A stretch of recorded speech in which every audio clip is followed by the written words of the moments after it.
Welcome to Johnny Works. Today, my friends, you are part of a double header. My first double header. So I'm filming 2 videos in one day. I filmed the completion of my last video, part 2, and now I'm on a brand new video, okay? I've talked about it a couple times in the other videos, but today I'm gonna actually do it. Hang a split jamb door, okay? You wanna replace the doors in your house, the interior doors, I should say, or you're doing that basement over and you just need a door or 2 doors, or something like that. The easiest way, one of the cheapest ways, but also easy that someone can do, a homeowner, someone with not a lot of skill, better with someone with skill, they can do it in minutes, is to go buy a split jamb door. Split jamb door from the box stores, Home Depot, Lowe's, any of those other stores. There's other stores that you can go to, Coopman's and 84 Lumber and stores like that, where you can order the door itself with any kind of trim you want. It'll cost you a little bit more. You can order any kind of trim you want on it. But if you go to Home Depot and Lowe's, you will be limited for the style of trim that will be on the door in stock.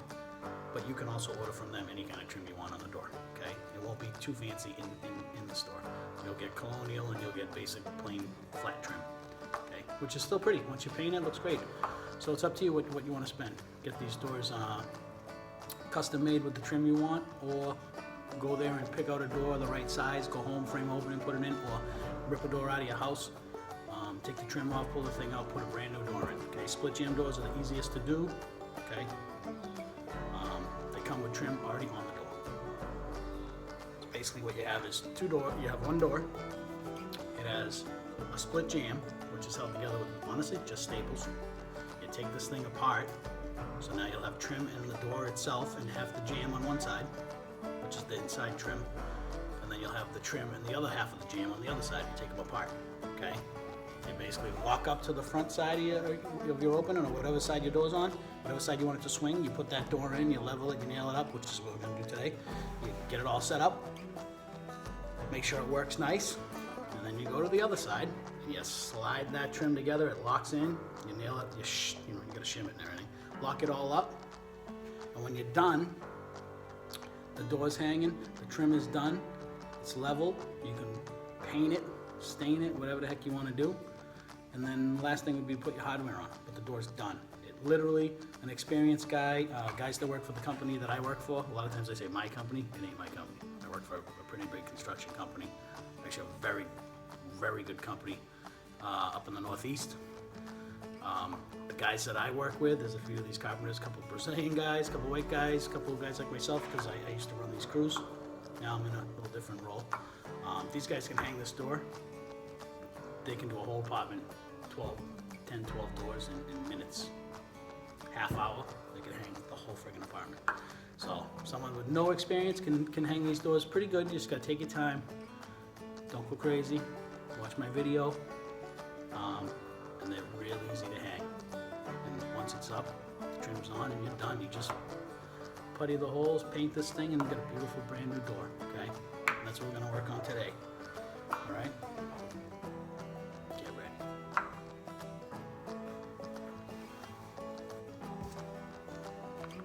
Tonight.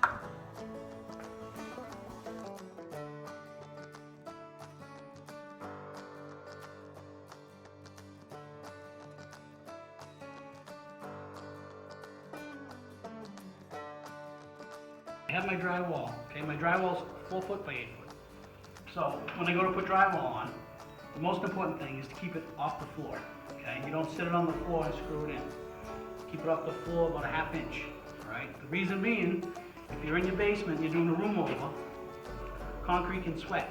If you have humidity, or if you don't have a good cooling system, heating system, your concrete can sweat, which means it gets wet when it's humid. That moisture, that wet, will suck right into your drywall, which can cause mold and can make it really brittle and fall apart, okay? The bottom ½ inch will not be seen because you're gonna put trim on it later, okay? So it's not a big deal, all right? But 48.5, 4 foot, ½ inch, that's what I do. Pull up from the bottom plate, 48.5, I do it on this end, I do it on that end, and then I snap a line, okay? Grab my chalk line, I already got my marks. Put my chalk line on there, 48.5. Pull it down here. Snap a line. Now I got a nice red line to go by. Okay, the last thing I'm going to do is I'm going to get a little 1/2-inch spacers. I'm going to put them on the bottom to keep the drywall off the floor, whatever. All right, so I got my chalk line here. I can see a mark right here on the end. So what I'm going to do, take my gun. This thing has a depth setting, okay, so that I don't bury these screws. All right, I want to bury. All I do is dimple it.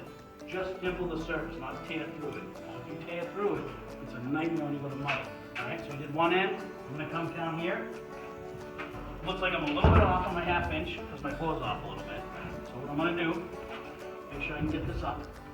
Okay, I got it up to my red line, so it's a little bit off my 1/2 inch, but it's fine. Trim's still going to cover it. Drop it down so I can just see my red line. Just dimpling the surface. Come here, look at this, Buzz. There you go. Amelia. I got twins, so, you know. Just dimple. No tearing through and messing it up. That's going to help with mud later. If you tear through that, it's a nightmare to mud. It takes you a bunch of coats. All right, so once it's in place, I'm going to add a couple more. I mean, you can do the whole thing. This wall's obviously a little off, but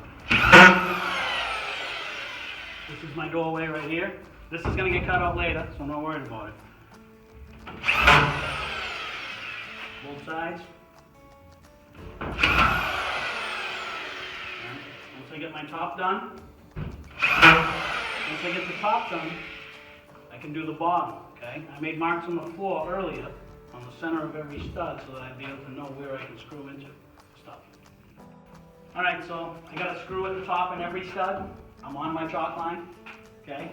The bottom, remember that I marked those? I marked every one, the center of all these studs, okay?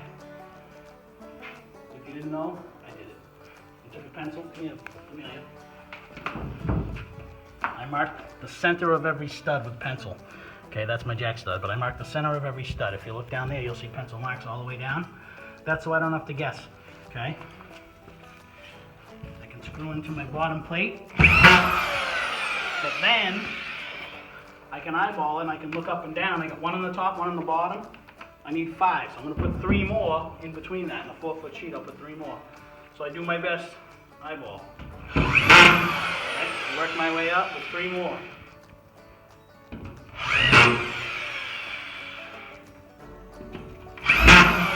Okay, 5 in each stud. So I'll finish the rest of this. Okay, then this piece will be secure. The next thing would be to do is measure up here. It's an 8 foot, so I know I got 8 feet, so I know I can put another sheet on, and then I will cut this stuff out after. And yes, you heard me right, I have twins. Twin daughters. Ava was filming earlier, Amelia's filming now. Thank God they look like my beautiful Asian wife and not myself. Anyway, so, be right back. Alright, so I have my drywall on, but to be honest, I don't have enough material. I only ordered a couple pieces, so I say order, I picked it up. I only picked up a couple pieces, but we're just working on hanging the door. So I showed you how to put the full piece on, okay? The next part would be to put the other full piece on. Go to the other side, put that full piece, put the next full piece, so the whole thing would be covered. Take a sawzall and I cut out my door, okay? But, for purposes of hanging this door, which is what we're working on, I'm putting a piece of drywall from here to here temporarily just to show you guys. I have a 44.5 inches. So I pulled my tape on both ends at 44.5. I snapped the line with my chalk line like I did in the earlier video. And now I'm going to take this knife. Okay, this is gypsum drywall. It's easy to cut. So I take this, run it down my chalk line. Okay, right down my chalk line all the way.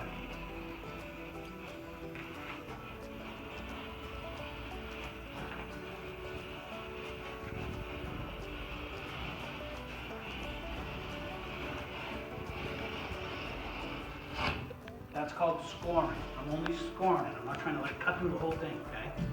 Just the score. Okay, the way this stuff works is you score it,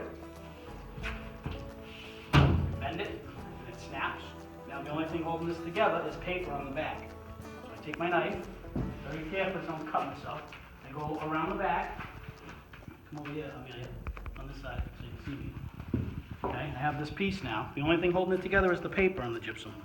I put my knife edge here, and I just slide it down like this, and this separates, okay? Make sure you don't cut your armpit open. You actually have a main artery in there, you don't want to cut your armpit open. I cut all the way down through my paper. And there it is, it's off. Here's my piece, okay? That's the measurement I want, all right? Good. All right. I put my drywall on, okay? This is just covering my door open, okay? I got enough drywall on each side to cover my jack stud, so I can nail my trim through this once I put my door in, all right? So now I'm gonna take my Sawzall, reciprocating saw, okay? I'm gonna cut this opening out, and then what you haven't seen is I'm gonna do the same exact thing on the back side. Okay, I'm gonna do that crazy time-lapse thing. I'll cut this out, I'll drywall the back, cut that out, I'll cut my plate out, then we'll put the door in.